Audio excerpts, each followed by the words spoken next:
Bismillahirrahmanirrahim. Assalamualaikum warahmatullahi wabarakatuh. Alhamdulillahi rabbil alamin. Wassalatu wassalamu ala rasulillahil karim Nabiyyina wa sayyidina Muhammadinil amin wa ala alihi wa sahbihi ajma'in wa ba'd.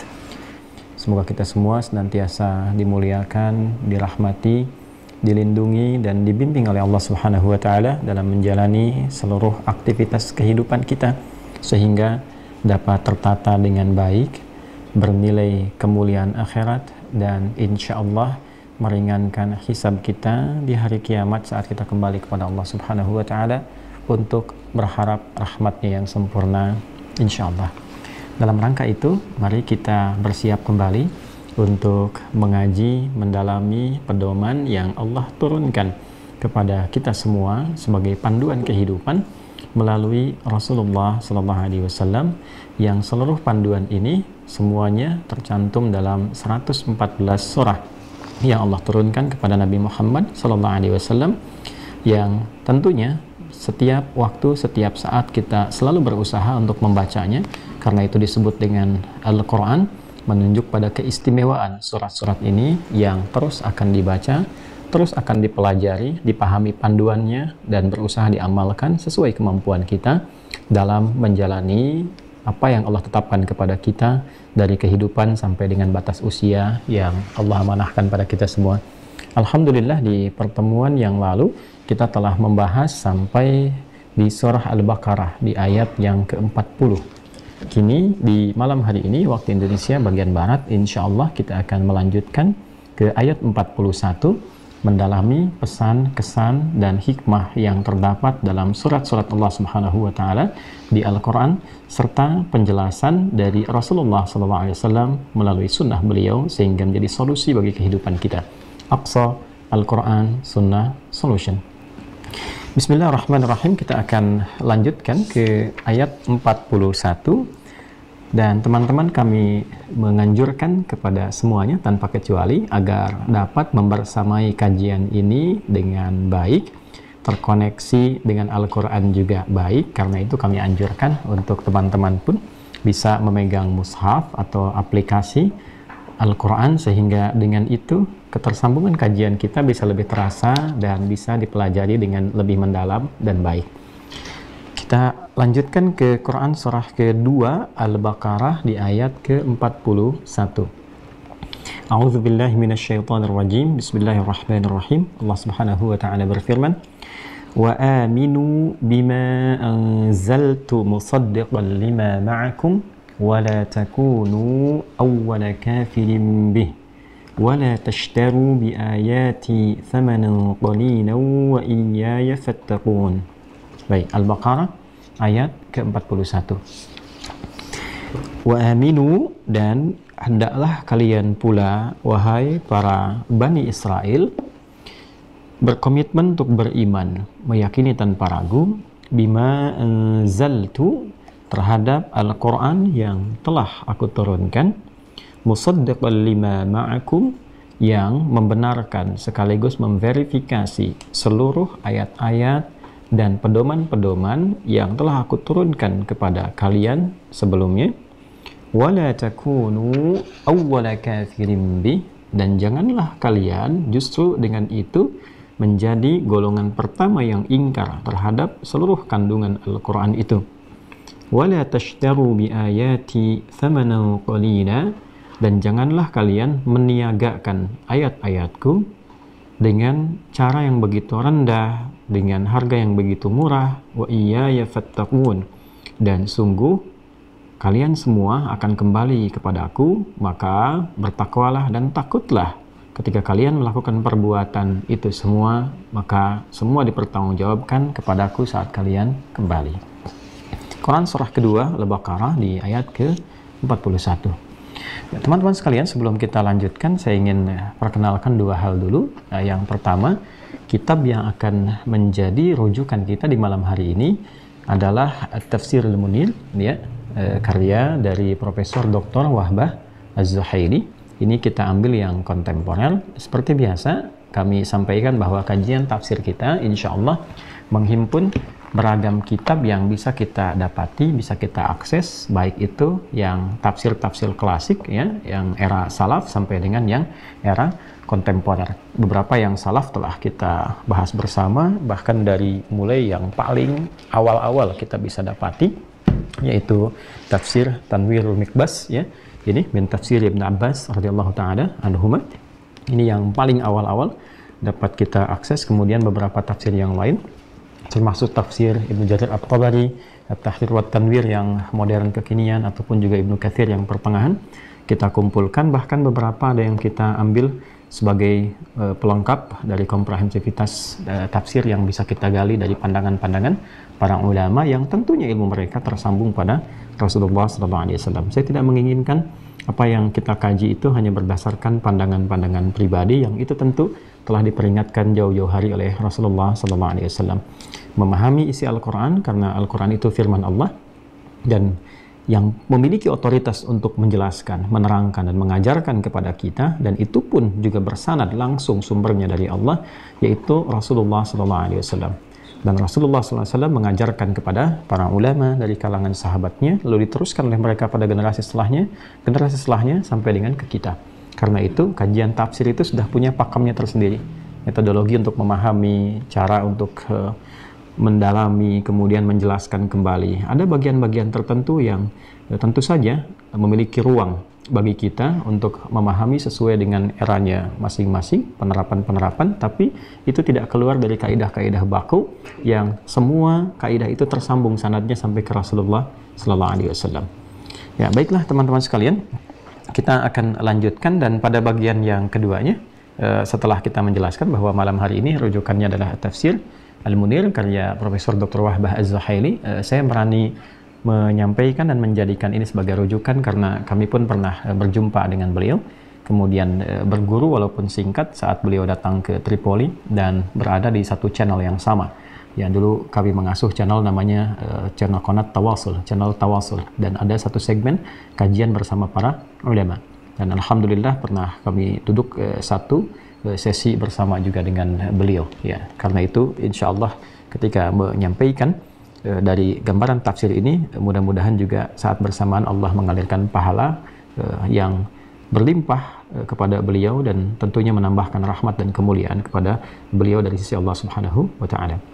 Yang kedua, sebelum kita masuk ke ayat 41, kami memohon izin untuk sedikit mengingatkan di ayat ke-40, karena saat masuk ke ayat 40 ini ada permulaan yang ingin ditampilkan oleh Al-Quran ya kepada kita semua tentang ini satu yang sangat luar biasa yang kita akan dapati fenomenanya kekinian, ya, yaitu awal perjalanan genealogi Yahudi ya, yang mengacu kepada Bani Israel. Saya sudah pernah terangkan di pertemuan-pertemuan yang lalu perbedaan istilah-istilah ketika Al-Quran mengungkap dengan Bani Israel, kemudian juga dengan Yahudi, ya, nanti ada juga dengan kaumnya Musa dan seterusnya. Itu memberikan satu penekanan-penekanan tertentu yang berbeda nanti dengan makna-makna yang lainnya.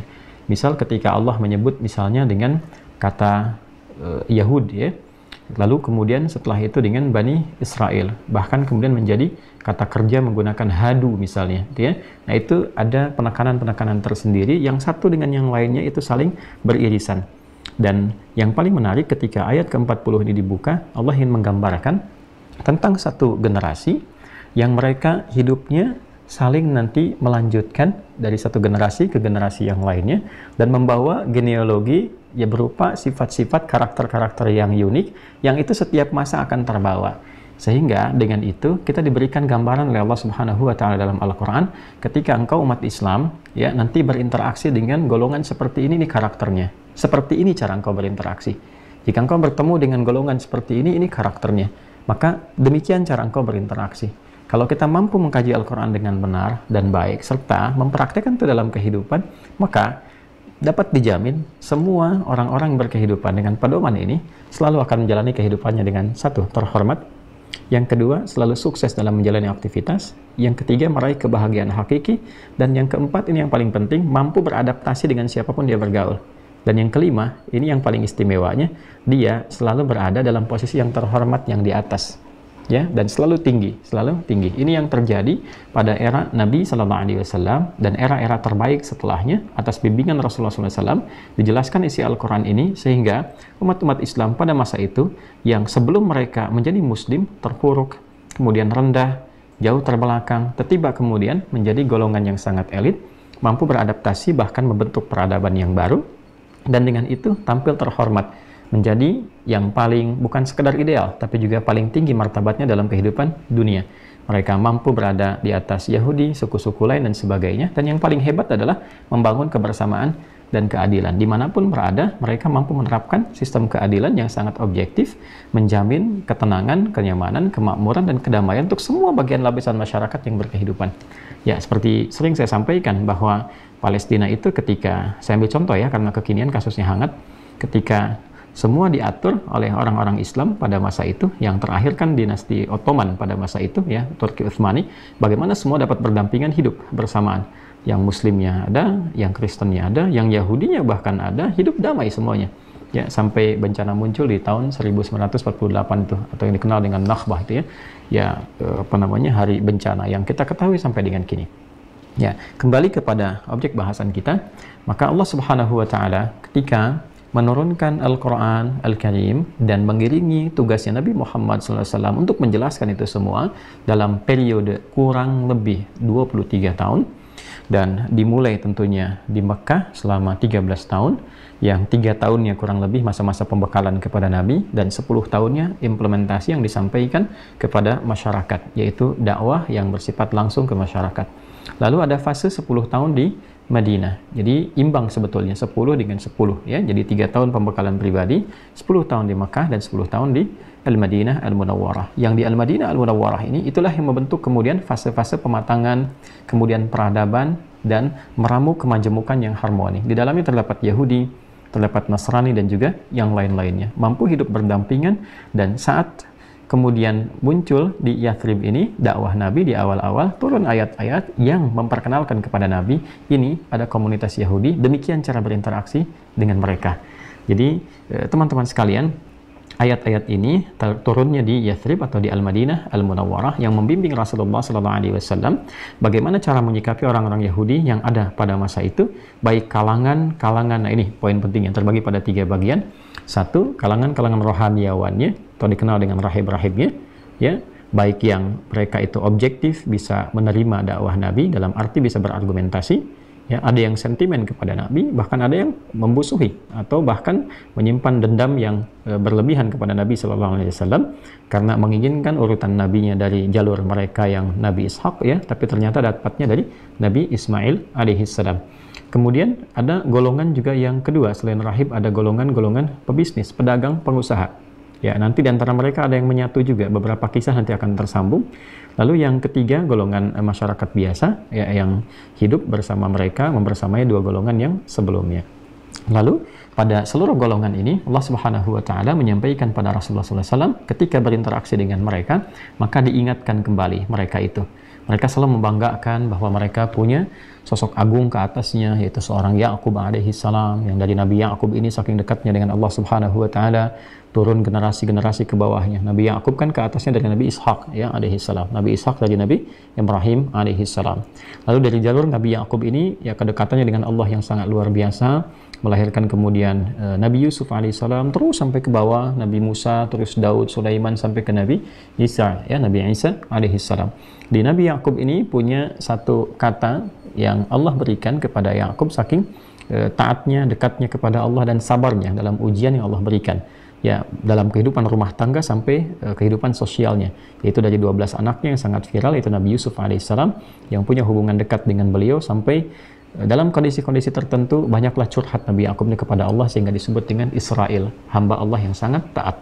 Isra ya, kemudian hamba Allah, kemudian il yaitu ilnya Allah ya, hamba, il yaitu Allah, yaitu hamba Allah yang sangat taat.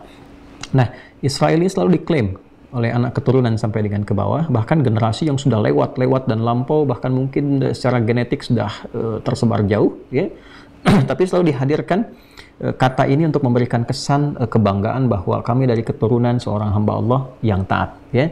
Kami dari keturunan seorang hamba Allah yang saleh, yang dekat dengan Tuhannya. Karena itu ketika Nabi berinteraksi dengan mereka, kata ini yang pertama digunakan.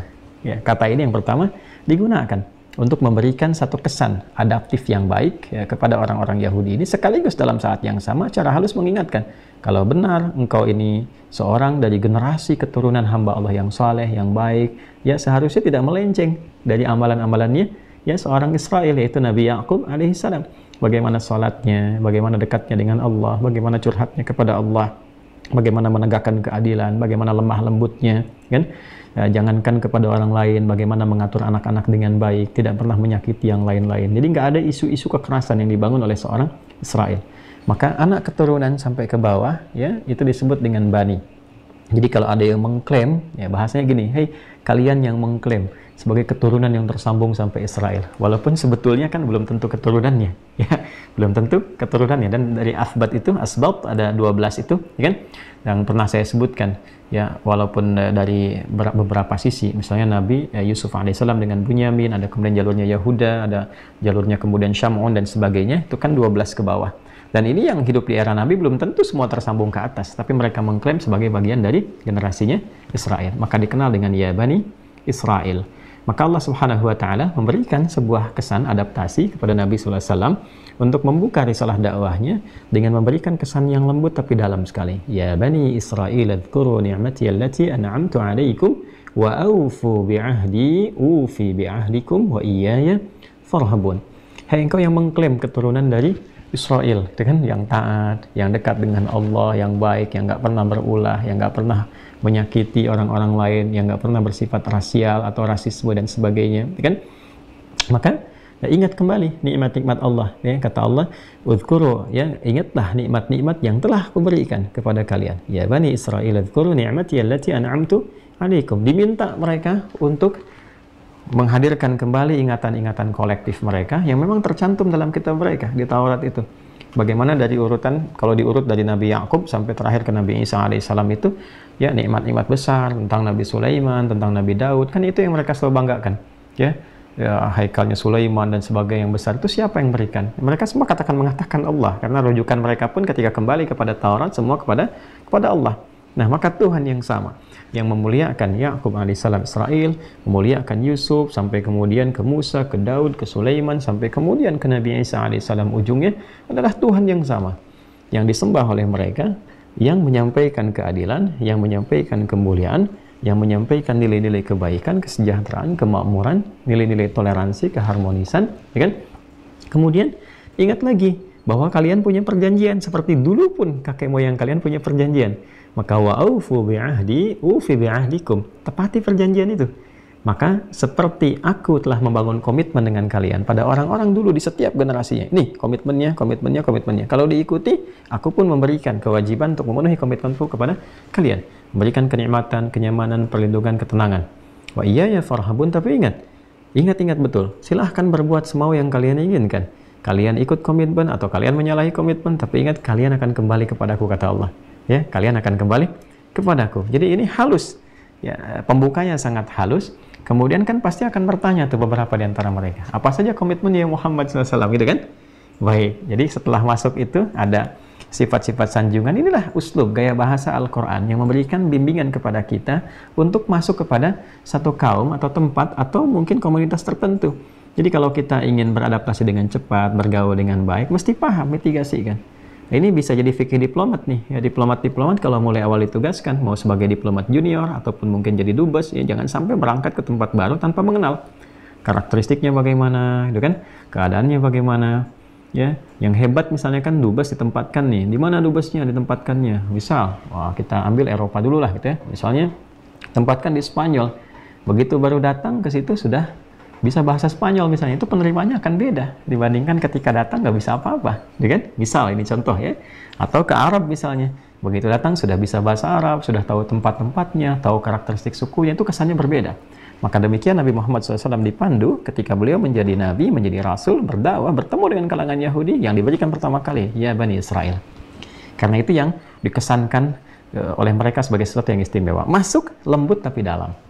Maka ketika bertanya, apa saja komitmennya ya Muhammad SAW? Maka turunlah ayat ke-41 untuk meneruskan. Ya ini yang kita akan coba teruskan. Wa aminu bima anzaltu musaddiqan lima ma'akum. Maka ingat kata Allah, salah satunya adalah komitmennya mengimani, meyakini tanpa ragu. Ya, meyakini tanpa ragu. Terhadap apa? Bima anzaltu. Ini pakai bi nih, ya, teman-teman sekalian, pakai bi. Nanti kita dalami saat kita menemukan uraian lebih dalam saat ba'da isya mungkin ya, karena waktu kita ba'da maghrib ini agak terbatas. Tapi saya ingin berikan gambaran betapa detailnya di sini Al-Quran menggunakan diksi-diksi pilihan kata-kata yang memang selalu sesuai dengan konteksnya dan sangat dalam sekali. Wa aminu, di antara komitmen itu satu, berimanlah kalian. Ya, ini bentuknya menggunakan fi'il amr. Ya, bentuk perintah di sini. Ya, bentuknya bentuk perintah, bukan wa amanu tapi wa aminu. Itu senafas dengan kata aufu di atasnya. Kalian komitmenlah dengan apa yang disepakati dulu. Apa di antara komitmennya? Yakin, keimanan. Maka langsung masuk ke bentuk perintah. Dan yakinlah kalian tanpa ragu komitmennya. Ya, beda antara bentuk perintah dengan masuk awalnya dengan cara yang lembut. Lalu setelah itu secara elegan masuk dengan dalam bentuk perintah. Setelah kelembutan masuk perintah dengan bahasa yang halus. Itu keterimanya beda. Ya, keterimanya lain, itu kan? Maka ketika sudah bertanya, apa komitmennya? Maka wa aminu bima anzaltu. Ya, karena itu kalian harus yakin tanpa ragu bima anzaltu terhadap semua. Nah, ini semua. Jadi bi-nya di sini ba itu kalau kita ngaji di gramatikal bahasa Arab di ilmu nahwu itu ada 14 makna. Ya, teman-teman bisa buka kalau sering ada Ustadz bacaannya apa, referensinya apa. Saya tunjukkan satu kitab misalnya atau saya bacakan ya, namanya Mughnil Labib an Kutubil A'rib. Ya, satu saja itu dulu, Mughnil Labib an Kutubil A'rib, ya, karya Ibnu Hisham. Jadi di situ kalau kita baca lebih detail akan diurai huruf tuh dari alif sampai dengan ya, ini ada berapa fungsi, maknanya apa aja dan sebagainya. Nah, di ba ini ada 14 fungsinya. Ya, jadi ketika di sini difirmankan wa aminu bi, ya, bi, ba ini ada 14 fungsinya. Apa di antara 14 makna itu? Nanti ada ghayah, ada sababiyah, ada ilsaq, kan? Ada musahabah dan turunan-turunan yang lainnya. Jadi ghayah menunjukkan tujuan, ba-nya sababiyah menunjukkan sebab, karena apa aku melakukan itu. Ya, bismillahirrahmanirrahim, ba-nya sababiyah. Aku minum ini dengan tujuan untuk mendapatkan ridha Allah Subhanahu wa taala, ya. Bismillah, minum. Aku minum ini karena Allah. Tujuannya karena Allah. Ghayah, sebab minum pun karena Allah, sababiyah. Ya, kemudian ada ilsaq, ada musahabah dan seterusnya. Di sini ba-nya menunjukkan sesuatu yang dalam. Jadi menunjukkan satu tujuan tapi sifatnya komprehensif, bermakna istighraq. Ya, jadi kalau kita artikan wa aminu, dan yakinlah kalian tanpa ragu, ya. Kemudian bima, terhadap semua. Ya, cepat ambil dengan dekat, jangan menjauh, jangan ragu. Jadi setelah yakin pun cepat, gitu ya, cepat lakukan. Terhadap ma-nya di sini isim mausul, kata sambung, konjungsi, tapi menunjuk pada semua tanpa kecuali, dengan semua ketentuan yang terdapat dalam Al-Quran. Dari mana taunya Al-Quran? Ya, ma anzaltu musaddiqan lima ma'akum, terhadap apa yang aku turunkan, kata Allah Subhanahu wa taala kepada Muhammad sallallahu alaihi wasallam berupa seluruh isi Al-Quran. Ya, jadi di sini menggunakan ma untuk menggambarkan jangan 1-2 kamu ambil, ya, yang lainnya kamu abaikan. Ya, nanti kita akan temukan kesan itu di ayat ke-85. Ya. Tu'minuna bi ba'd wa takfuruna bi ba'd. Kalian itu kok kalau sesuai dengan selera kalian ambil, kalau nggak sesuai kalian tinggalkan. Jangan begitu, kata Allah, ya. Karena itu kalau benar-benar komitmen semuanya tanpa kecuali, 114 surah gitu kan, semua yang diturunkan. Nah, maka di konteks ini yang pertama, orang-orang dari kalangan Yahudi diminta oleh Allah Subhanahu wa taala melalui Rasulullah sallallahu alaihi wasallam untuk mengingat kembali dan mengamalkan semua komitmen yang telah turun-temurun itu disepakati dari kakek moyang mereka ke atas sampai turun generasi yang terakhir, ya kan? Dan komitmen itu semuanya diverifikasi kembali di dalam Al-Quran. Jadi semua itu sudah ada ketika Al-Quran sampaikan. Nanti mereka akan tanya, nanti Al-Quran detilkan 1, 2, 3, 4 dan sebagainya, ya kan? Nah, maka yang pertama disebutkan dulu Qurannya, karena ini intinya. Ya, wa aminu bima anzaltu musaddiqan lima ma'akum.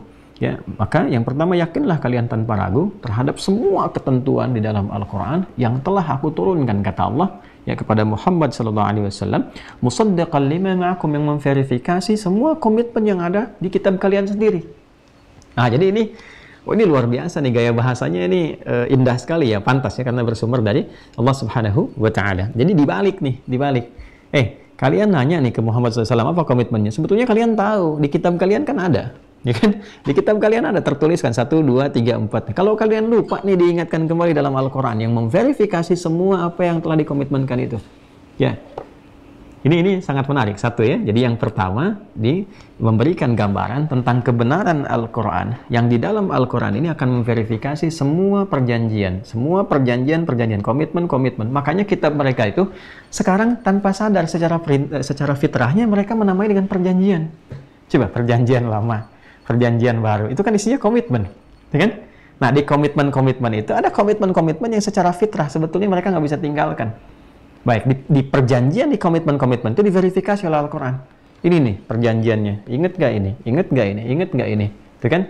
Nanti dari verifikasi ini Al-Quran jadi parameternya. Jadi kalau misalnya ditambah-tambahin, dikurang-kurangin, atau yang pengen mereka ambil, yang nggak pengen mereka tepikan, nanti dijabarkan, terperinci sekali.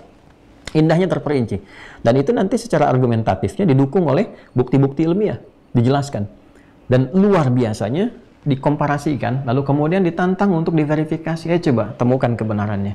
Nih yang di Al-Quran begini, coba cek di yang kitab kalian, sudah berubah belum? Ya kan? Kalau ada perubahan, lacak nih, kenapa bisa berubah? Nanti buktikan yang benar Quran atau itu. Dicek semua, dari mulai konsep ketuhanannya, konsep kenabiannya, konsep ibadahnya, konsep muamalahnya, terus. Ya, dan itu indahnya. Jadi semua spektrumnya dibahas. A, B, C, D, lalu verifikasi. Setelah diverifikasi itu caranya bagaimana? Ini yang indah itu. Ya, dan hebatnya Al-Quran secara ilmiah menawarkan, ayo silahkan dikaji, komparasikan, bandingkan dari mulai bahasanya dulu, ini bahasa Tuhan atau bukan, ya mungkin seperti ini atau tidak, logis atau tidak, terus dikaji sampai kita temukan bahwa udah, oh iya, yang ini yang benar, yang ini yang salah, gitu kan? Nah dalam konteks inilah kemudian Al-Quran awal memperkenalkan kepada kalangan juga rahib-rahibnya dan pada masyarakat pada umum Yahudi pada masa itu, ya kalian kan punya perjanjian, ya kan? Kalian punya komitmen. Nah, di dalam Al-Quran ini mengingatkan kembali, menguatkan dan memverifikasi perjanjian-perjanjian itu supaya kalian ingat kembali kepada ajaran Bapak kalian yang kalian sering bangga-banggakan itu. Ya kan? Hei Bani Israel, yang mengklaim Bani keturunan Israel. Bahkan disebut sampai sekarang kan, Israel. Nah, ini kalau Anda menyebutkan itu, coba cek ke atas. Ya. Nah, kalau bahasa kekinian itu pernah nggak menggenosida orang, gitu kan? Pernah nggak kemudian membuat isu-isu rasisme dalam kehidupan? Pernah nggak kemudian bertindak ya merasa yang paling tinggi dan seterusnya? Jadi apakah tindakan-tindakan kriminal yang dilakukan sampai dengan kekinian diajarkan oleh bapak moyangmu di masa lalu?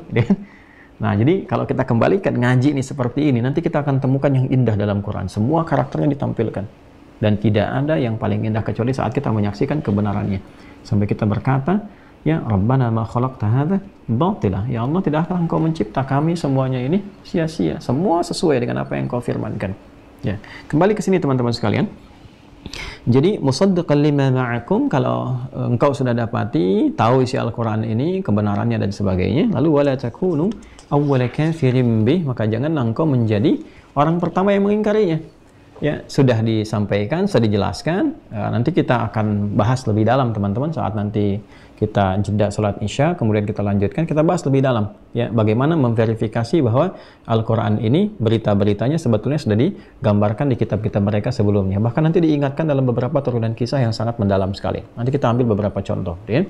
Nah, setelah kalian tahu, kalian sadar, dan nggak bisa ngelak itu. Nggak bisa ngelak. Bahkan nanti dalam beberapa kasus mereka sendiri yang mencoba untuk bertanya lewat rahib mereka, tokoh-tokoh rohaniawan mereka. Misal, kalau kamu memang benar Muhammad mengaku seorang nabi, coba kisahkan kepada kami tentang kisah seorang Dzulkarnain, gimana mereka. Ya, tentang kisah Musa dengan Khidir dan sebagainya. Itu dikonfirmasi. Ya, begitu dikonfirmasi nggak bisa ngelak. Oh, ini memang nabi. Ya, ini memang nabi. Jadi mereka sendiri tanpa sadar menyebut kitabnya dengan perjanjian, komitmen. Setelah itu mereka meng-cross-check beberapa isu-isu yang ada di kitab-kitab mereka yang memang keterangan dahulunya mengkonfirmasi kalau dia bisa jawab ini, dia seorang nabi. Kalau dia bukan begini, dia bukan nabi. Itu cuma bisa dijawab oleh seorang nabi. Dan ini menunjukkan bahwa wahyu yang dia bawa, kitab yang dia bawa, ya kan, itu sesungguhnya benar. Maka terkonfirmasi kebenarannya. Perkara nanti diterima atau ditolak itu kembali kepada karakteristiknya. Jadi kalau menerima dia benar-benar komitmen dengan perjanjian, kalau dia menolak memang ini menunjukkan ya karakter yang menyimpang. Ya, dan ketika ditunjukkan itu kemudian diterangkan kembali. Maka diingatkan, kalau kalian sudah verifikasi dan menemukan kebenarannya, ingat, ini komitmen loh. Dan dengan komitmen ini kalian bawa kembali kepada Allah. Ingat ke ayat 40-nya? Ke ayat 40, wa iyaya farhabun. Ingat, ini komitmen kalian. Dan dengan komitmen ini, kalian akan bawa kepada Allah. Kalau benar, kalian dapat rahmat. Kalau menyimpang, kalian diancam dengan azab. Gitu kan? Wala takunu awwala kafirin bi. Karena itu, ketika kalian sudah mengetahui bahwa ini adalah nyata kebenarannya, maka jangan jadi golongan pertama yang mengingkarinya. Kenapa ada bahasa Al-Quran jangan jadi golongan pertama? Padahal kan yang pertama menerima Al-Quran saat turun di Mekah itu kan kalangan umat Nabi Muhammad SAW dari kafir Quraisy, gitu kan? Yahudinya kan adanya di Al-Madinah, walaupun desas-desusnya sudah sampai pada mereka. Tapi kenapa bahasa Quran mengatakan wala takunu awwala kafirin bih, dan kalian jangan jadi golongan pertama yang ingkar? Karena dibandingkan dengan golongan orang-orang kafir Quraisy yang tinggal di Mekah, orang Yahudi ini sudah dapat info jauh hari sebelumnya akan lahirnya seorang nabi di Mekah.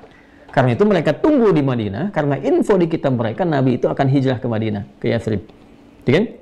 Maka wala takunu awwala kafirin bih wala tashtaru bi ayati thamanan qalila, dan jangan kalian bersikap kepada Al-Qur'an ini, kepada ayatku ini, ya, wala tashtaru bi ayati, dan jangan kalian jadikan kemudian ayat-ayatku itu, baik yang di Taurat, yang Injil, yang telah disampaikan, apalagi engkau jadikan kemudian Al-Qur'an sebagai objek apa? Objek jualan, objek niaga.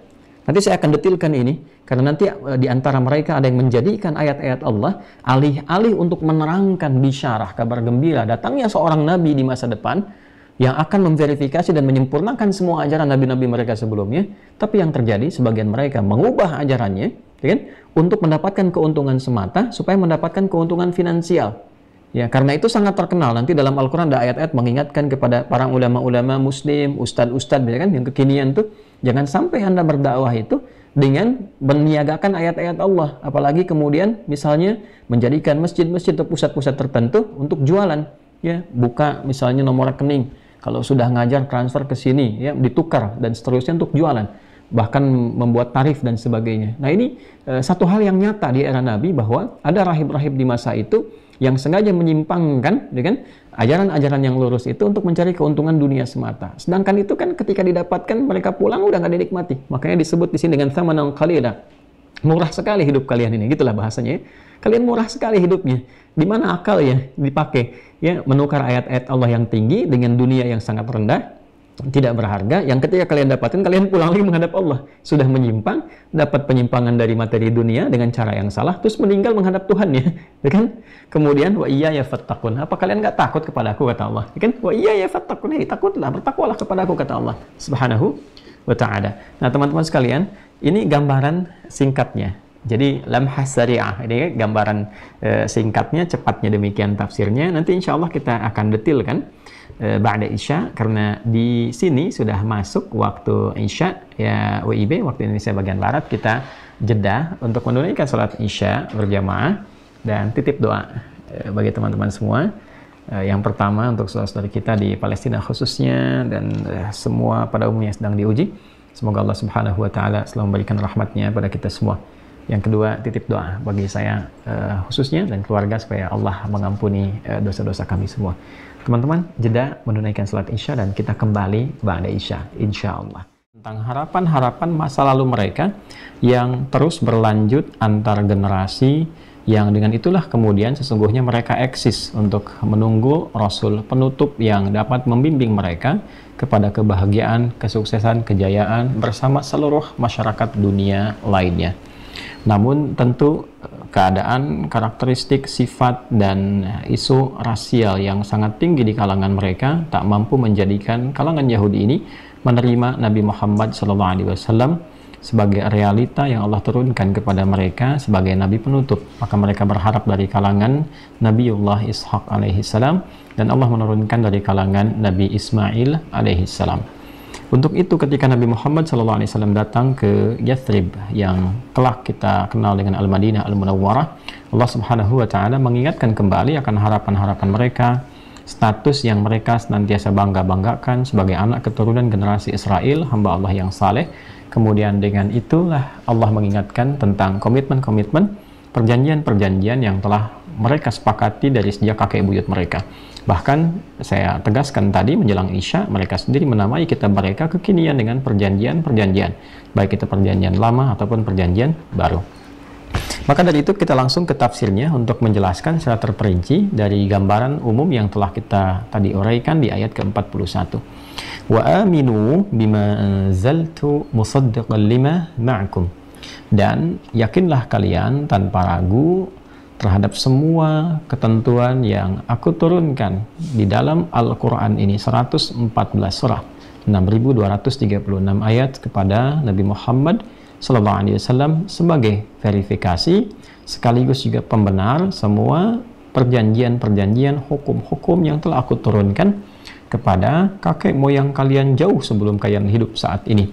Maka silahkan cek kembali, ingat kembali perjanjian itu, dan Al-Quran memberikan penegasan atas itu semua.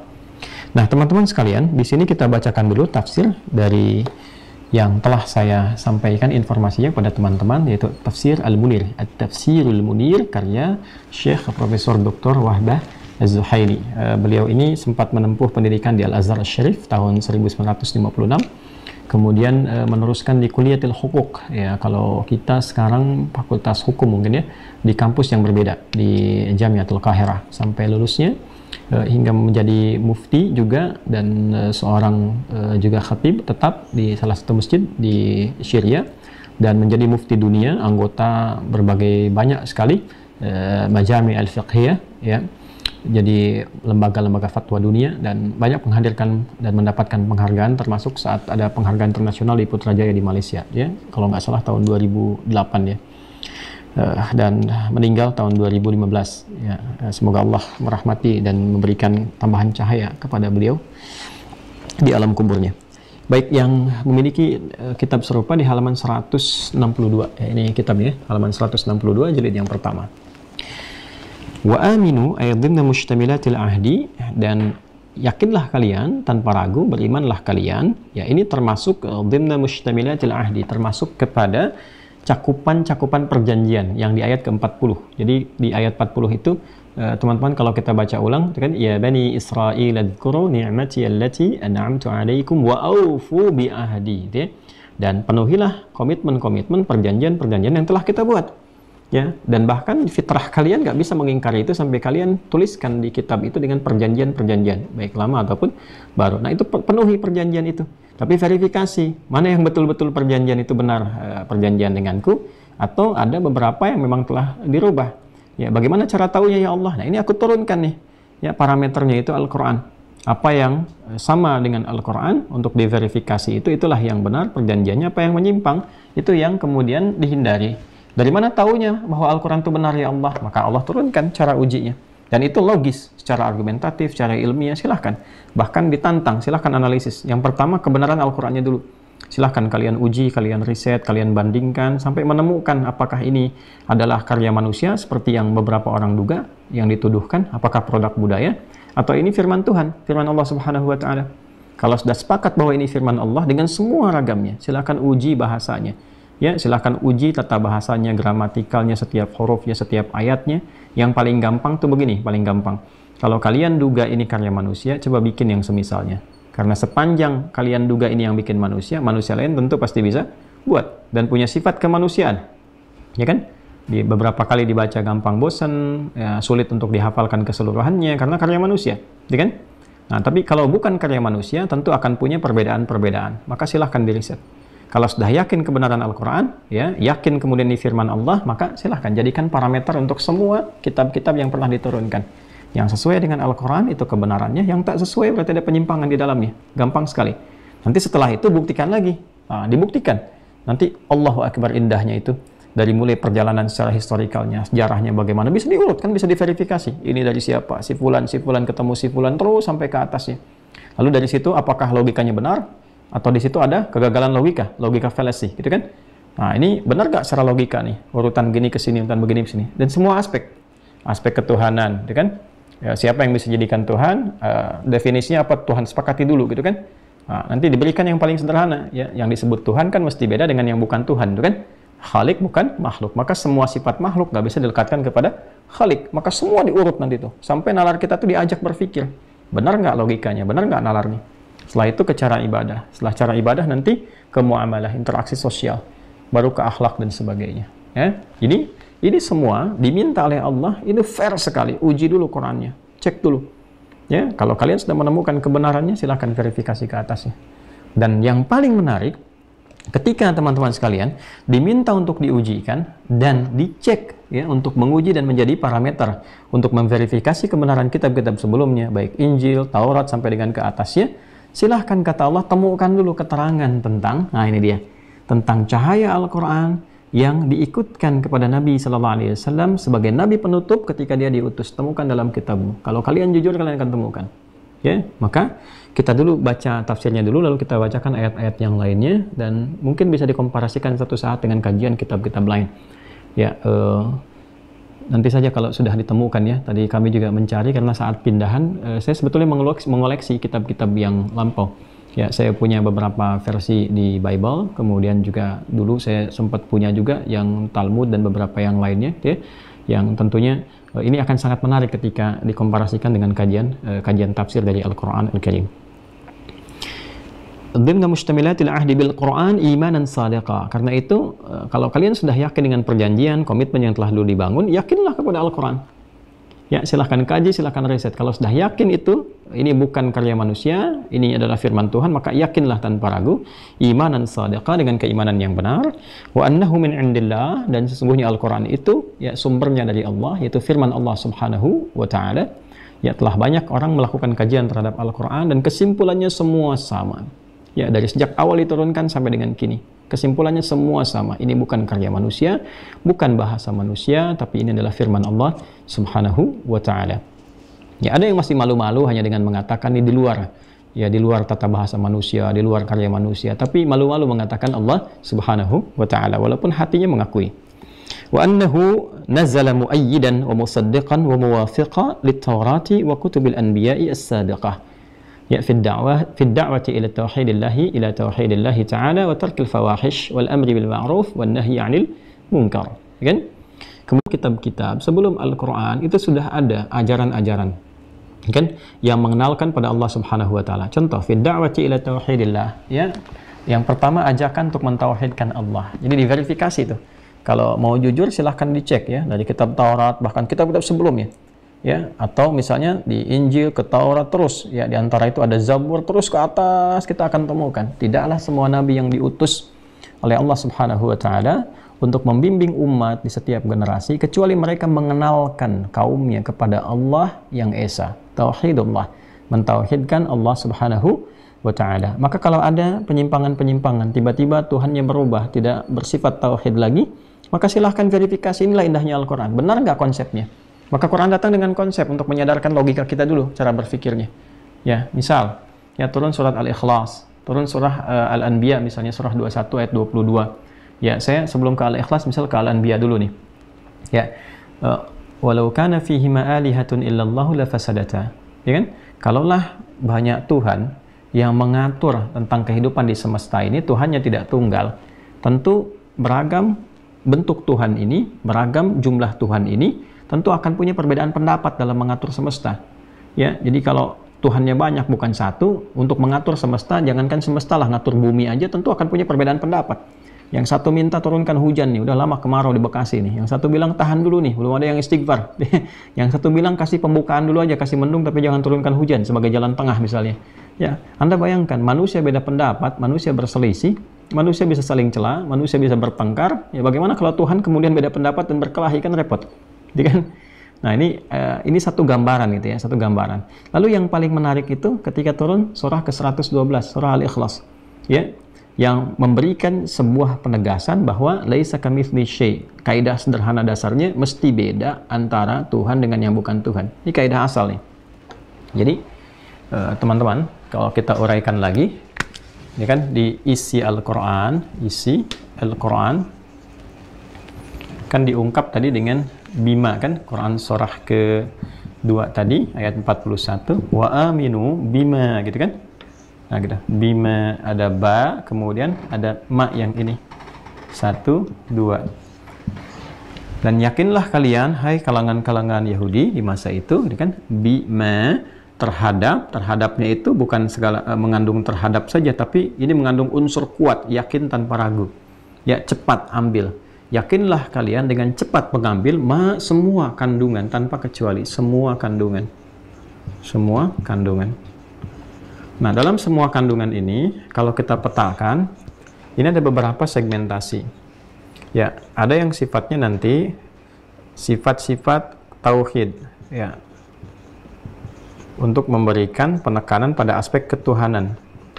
Ya, kan nggak mungkin beragama kalau nggak ada Tuhannya, itu nggak mungkin, ya kan?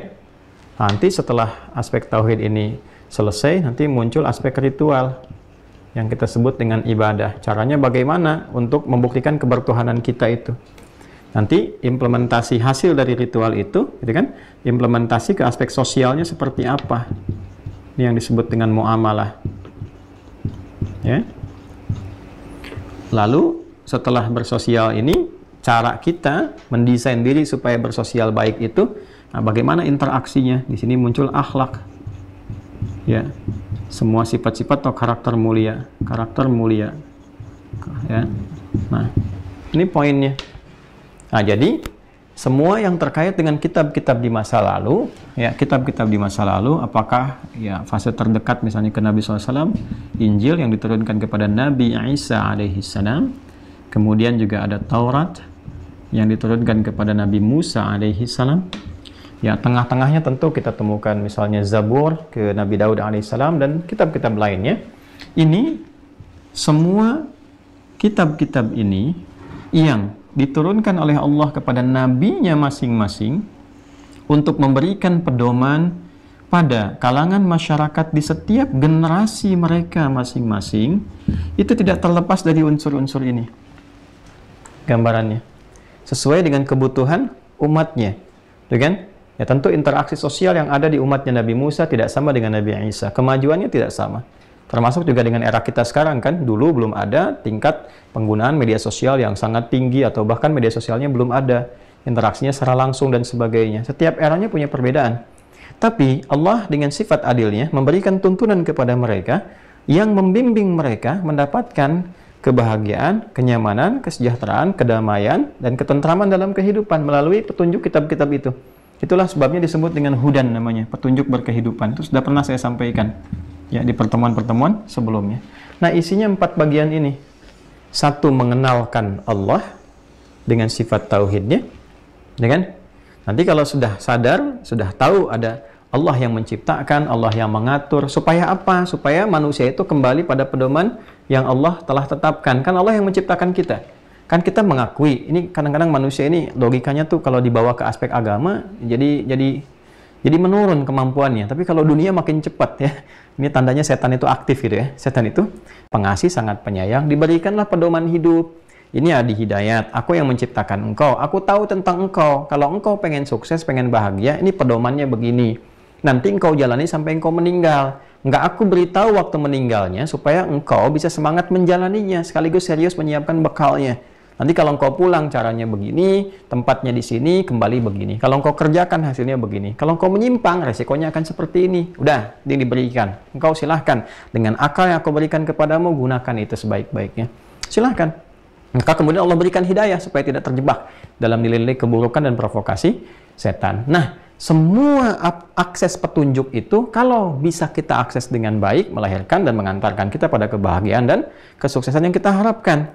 Nah, tentunya awal pembukanya adalah kita harus kenal dulu kepada Tuhannya, pada Rabb, pada Allah Subhanahu wa Ta'ala. Ini dulu.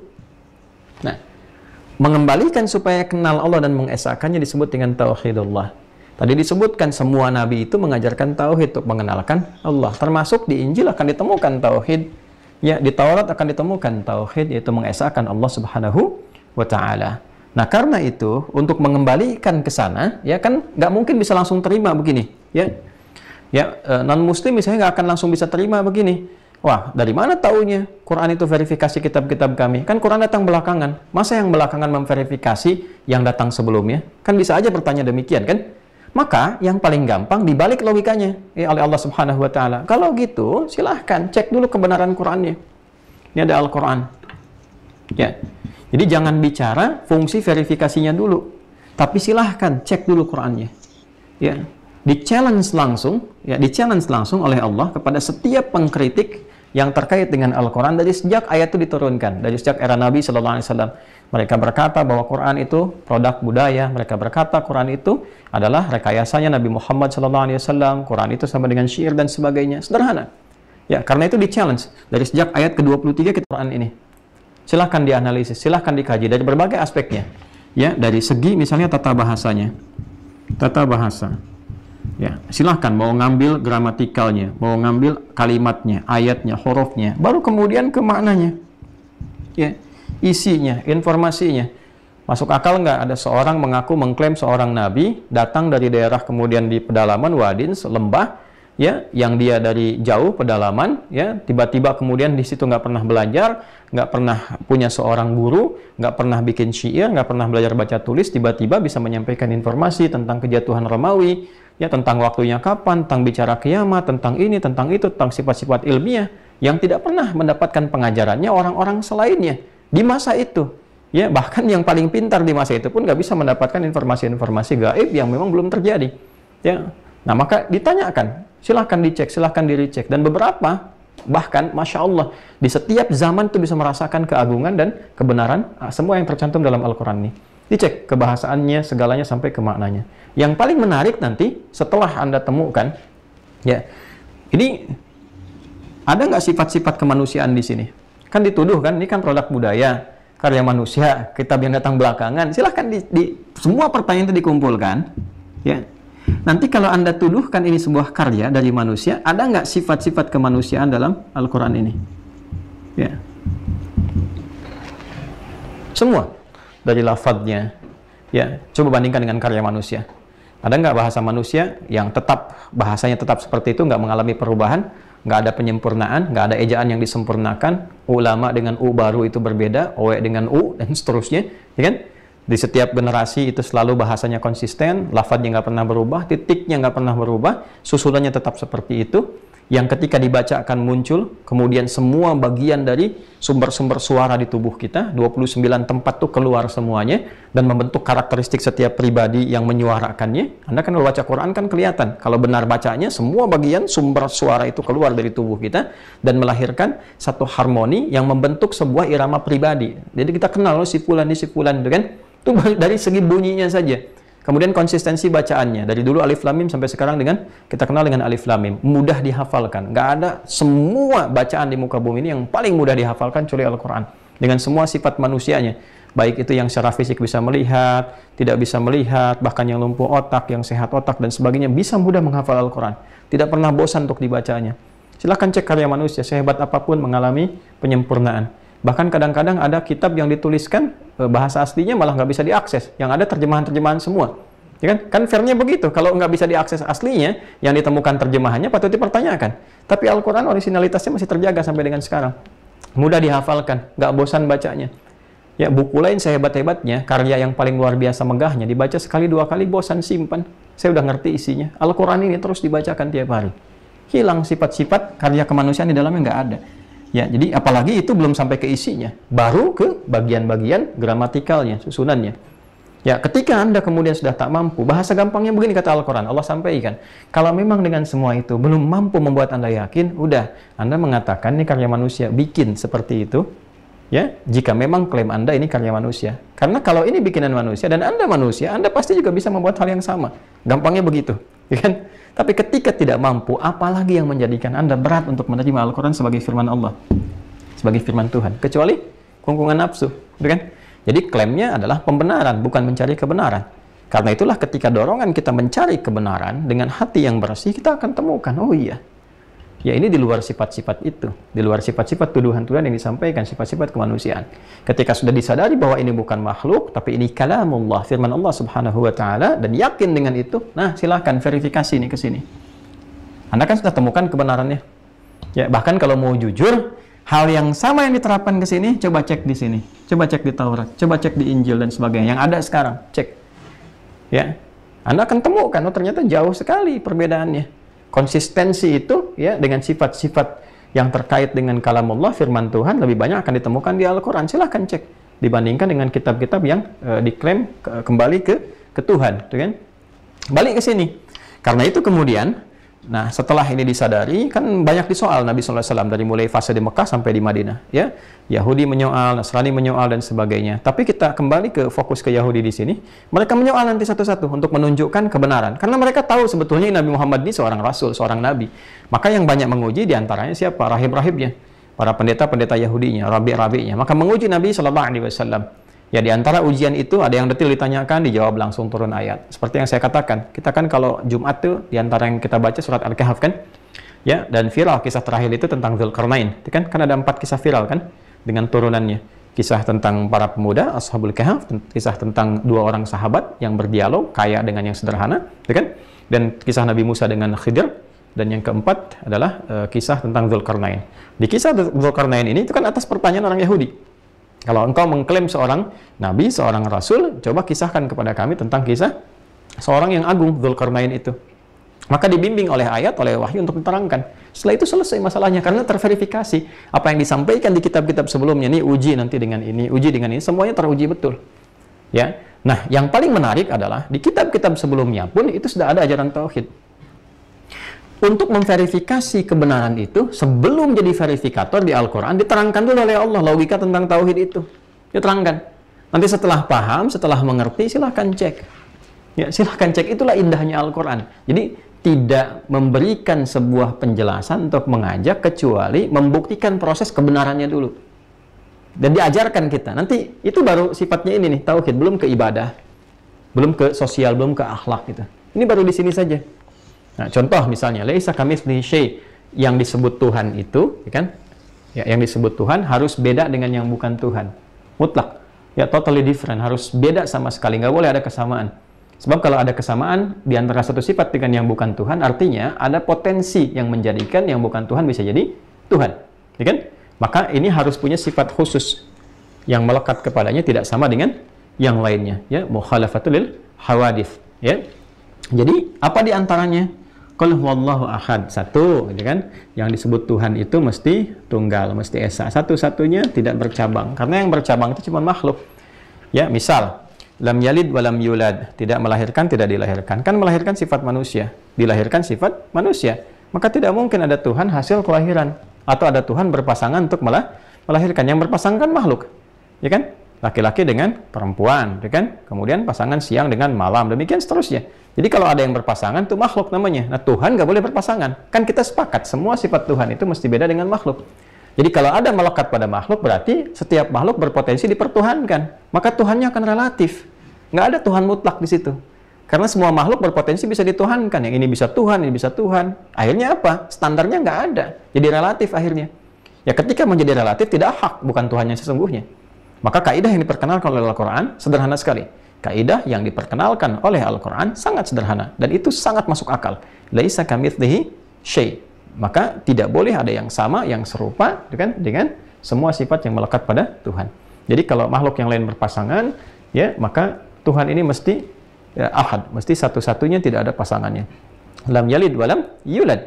Ya, dia tidak melahirkan dan tidak dilahirkan. Artinya tidak berpasangan, bukan hasil kelahiran, bukan hasil yang melahirkan. Jadi kalau ada yang melahirkan tidak bisa dipertuhankan karena sifat makhluk. Nanti kalau yang ini bisa melahirkan, yang sana kenapa tidak jadi Tuhan? Ya, kalau ini hasil kelahiran, sana hasil kelahiran, kenapa tidak dipertuhankan? Ya, dan semua alasan itu bisa dilakukan. Ya, semua alasan bisa dilakukan. Nanti ada yang lebih dahsyat lagi malah nggak jadi Tuhan. Ya, misal ini hasil kelahiran nih, dipertuhankan. Klaimnya ini jadi Tuhan karena kelahirannya nggak normal. Dia lahir dari seorang ibu tapi nggak ada ayahnya, nggak ada bapaknya. Nanti datang yang lebih hebat lagi. Lahir tanpa ayah, tanpa ibu. Ya, kalau Isa bisa dipertuhankan karena lahir dari seorang ibu tanpa adanya bapak, kenapa Adam yang nggak ada ibu, nggak ada bapak, nggak dipertuhankan? Itu kan poin. Ditanya lagi, tanya balik tuh. Ya, jadi nggak akan pernah selesai isunya. Jadi sepanjang dibawa ke sifat makhluk, maka semua makhluk akan berpotensi menuntut hal yang sama. Maka yang paling fair adalah semua sifat Tuhan, Khalik, mesti keluar dari sifat makhluk. Nggak boleh sama. Walam yakul lahu kufuwan ahad. Dan nggak ada serikat. Artinya Tuhan mesti yang terkuat. Ya, nggak bisa dia bertopang kepada aspek yang lainnya. Jadi nggak bisa banyak. Kalau banyak artinya lemah. Justru ketika dia tunggal, ini menunjukkan kekuatan yang sempurna. Kalau banyak artinya bersandar. Ya, untuk memutus ini ada khusus. Ini bagian hujan, ini bagian rahmat, ini bagian ini. Ini artinya apa? Tuhannya banyak. Kalau banyak punya kelemahan. Ya kan? Oh, ini yang mengatur peperangan. Artinya dia nggak bisa ngatur rahmat. Ngaturnya cuma urusan perang aja. Ini yang mengatur hujan. Ya cuma ngatur hujan aja. Artinya yang lain nggak bisa diatur. Ketika banyak, ini menunjukkan Tuhannya lemah. Tidak bisa melakukan yang lain. Dia butuh bantuan kepada yang lainnya. Itulah sebabnya tidak bisa kemudian masuk dalam kategori Tuhan. Kenapa? Ya, karena tidak memiliki aspek standar sebagai Tuhan. Ini gambaran. Jadi kalau sudah sepakat dengan standar ini, digambarkan dulu ya oleh Al-Quran. Nih, kita sepakat nggak? Dan kesepakatan itu dibangun berdasarkan logika yang sama, yang bisa diterima oleh setiap manusia. Ya. Jadi ini nggak ada sifatnya di situ doktrin-doktrin subjektif, misalnya mesti Islam, mesti tidak. Dibangun dulu nalar kita itu secara sehat. Ya, nih seperti ini. Disepakati nggak oleh kita? Oh, sepakat. Sepakati nggak? Kesepakatan itu sifatnya objektif, yang memang mau nggak mau harus diterima, nggak bisa ditolak. Karena kenapa? Ini sebetulnya mafhum bid-darurah dalam bahasa Arab itu. Sesuatu hal yang harusnya dipahami oleh satu akal yang sehat. Ya. Nah, ini gambarannya teman-teman sekalian. Jadi ketika sudah ini dipahami, sudah jelas, baru disampaikan. Sebetulnya tentang konsep ini, kitab kalian pun akan ditemukan. Di Taurat ditemukan, di Injil ditemukan, ke atasnya lagi ditemukan lagi. Tentang apa? Tauhidullah, sifat-sifat ini. Jadi artinya kalau ada kemudian doktrin yang berbeda, penjelasan yang berbeda, itu artinya ada pergeseran. Ada sesuatu yang salah, gitu kan? Nah, nanti kesalahan itu pun silahkan. Quran memberikan sebuah kisi-kisinya. Ini diantaranya nih, ya. Misal nanti kita akan bahas satu-satu di antara kasusnya itu ya. Tapi nanti kita diminta untuk bersikap elegan, sangat luar biasa. Kalian cek sendiri. Ya, kalian kan ahli sejarah, ada pakar sejarahnya, cek. Coba masanya, ini disampaikan oleh siapa, dia hidup tahun berapa, menerima dari siapa, apakah ini firman Tuhan atau catatannya dia saja. Ya, kalau catatan, kenapa catatannya bisa merubah? Ya, kalau tafsir, kenapa tafsirnya berubah dengan teks aslinya? Coba kembali ke teks aslinya, ada nggak? Ditemukan nggak teks aslinya? Ya, kok bisa kita ibadah lewat catatan? Kita kan nggak ibadah lewat tafsir. Kami ibadahnya lewat kitab aslinya. Qurannya ada, itu yang kita baca. Tafsir itu hanya penjelasan. Ya kan? Dan ketika baca tafsir pun dirunut lagi, siapa nih mufassirnya? Otoritatif nggak? Tersambung nggak? Nah, makanya kita punya sanad. Ya, tersambung nggak nih sampai ke Nabi, terus disusul ke atas, ke atas, ke atas. Dan ini yang punya pakem. Nah, ini yang menunjukkan semua catatan itu, ya, semua tafsir yang disampaikan itu bisa terverifikasi dengan baik ketika menyambung kepada kitab aslinya. Itu luar biasa gitu. Dan ini pasti akan diterima secara ilmiah. Coba cek lagi. Ya. Sampai dengan ke atas. Ini contohnya.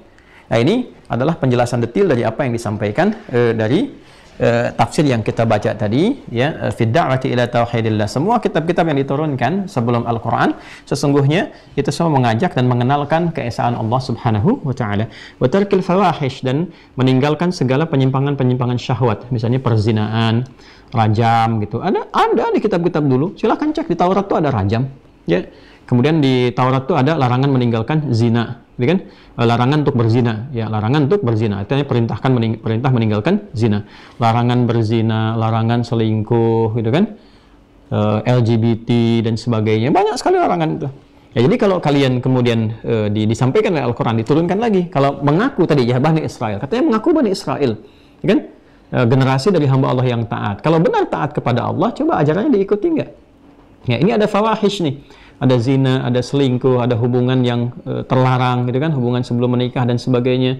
Ya, jadi kalau satu sisi mengaku klaim yang paling saleh, bahkan nama-namanya dilekatkan kepada nabi-nabinya, ya, misalkan tuh nama nabi-nabinya tuh David kan dari Daud, gitu kan, Abraham, gitu kan, Michael, Michelle dan seterusnya, itu kan nama-nama sampai dengan ke atasnya itu. Kahan misalnya ke Nabi Harun dan seterusnya, sampai ke atas kan itu. Ya, kalau kalian dengan klaim dengan nama itu, dengan semuanya, klaimnya betul-betul adalah mengaku keturunan dari umat yang sebelumnya, dari nabi-nabi yang tersambung, yang soleh, yang dekat dengan Allah, coba cek ini. Ya, fawahish ditinggalkan nggak? Perbuatan-perbuatan buruk yang bersumber dari syahwat itu ditinggalkan nggak? Jangan-jangan namanya seperti nama orang soleh, tapi kelakuannya misalnya berzina, ya, selingkuh, ya kan, sudah bersuami, beristri, tapi juga mengerjakan perbuatan yang menyimpang, ya, atau misalnya ya terlibat LGBT dan sebagainya. Ya, dan hukum-hukum terkait ini ada di Taurat tuh ada rajam, di dalam Injil juga ada rajam berlaku. Bahkan ada yang menarik nih, kalau nggak salah tuh J.P. Quinn ya, yang pernah jadi petugas di Batavia itu dari kolonial Belanda. Nanti silahkan diverifikasi ya. Itu ada di antara prajuritnya yang melakukan zina itu dengan, kalau nggak salah, sepupu deh, yang perempuan dari jalurnya dia itu. Jadi ketika tertangkap, nah itu dihukum, hukumannya dirajam. Hukumannya dirajam gitu kan. Yang perempuan dirajam, yang laki-laki ini yang menarik nih. Yang laki-laki ini dia kemudian diikat dulu di lapangan yang terbuka, kemudian hidungnya tuh dicoret dulu dengan arang, dicoret dengan arang sebelum dia dieksekusi. Ya, dicoret dengan arang. Nah, saat dicoret dengan arang ini kan belang tuh, maka dari situ muncul istilah hidung belang. Ya, ini bukan ngarang-ngarang ya, saya nggak punya TikTok yang sekali ketik ketok yang utak-atik dan bukan. Ini betul, silahkan cek dari sejarah gitu ya. Nanti begitu dicoret pakai arang hidungnya belang, maka di situ muncul istilah hidung belang. Dan hidung belang itu kan dilekatkan pada aspek fawahish, ya perzinaan, perselingkuhan dan sebagainya. Dia pria hidung belang, asalnya dari situ. Dan jangan lupa, ya kan, Belanda itu kan apa? Kristen, Protestan kan? Ya kalau Portugis Katolik, Belanda itu Protestan. Artinya apa? Artinya di kitab-kitab sebelumnya pun ada tentang itu semua. Nah, ini yang kemudian disampaikan. Wal amru bil ma'ruf wan nahyu 'anil munkar, dan mengerjakan segala kebaikan-kebaikan. Nah, itu sifatnya terkait dengan sosial.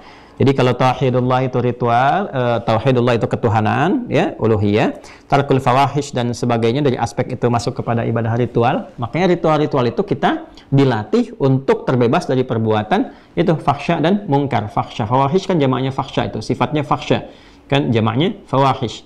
Makanya ketika kita menunaikan salat, ya kan, saat salat apa fungsi salat? Innas salata tanha 'anil fahsya'i wal munkar. Quran surah ke-29 Al-Ankabut ayat ke-45. Utlu ma uhiya ilal kitab, ya, wa aqimis shalah. Innas salata tanha 'anil fahsya' wal munkar. Jadi fungsi salat mencegah perbuatan fahsya dan munkar. Kalau orang salat, maka dampak aspek sosialnya, muamalahnya, dia terjauh dari perbuatan fahsya dan munkar. Ya. Nah, di umat lalu pun semua salat. Nabi Isa salat kok. Nabi Isa salat. Quran surah 19 ya Maryam ayat 31 tuh sampai dengan 33 itu. Ya wa awsani bis shalah, dan Allah mewasiatkan kepadaku untuk menunaikan salat. Nabi Musa salat. Quran surah ke-20 Taha ayat ke-14. Innani anallahu la ilaha illa ana fa'budni wa aqimis salata lidzikri. Musa diperintahkan salat. Ya, Nabi Ismail ke atasnya lagi salat, bahkan minta keluarganya semua salat. Quran surah ke-19 ayat 55.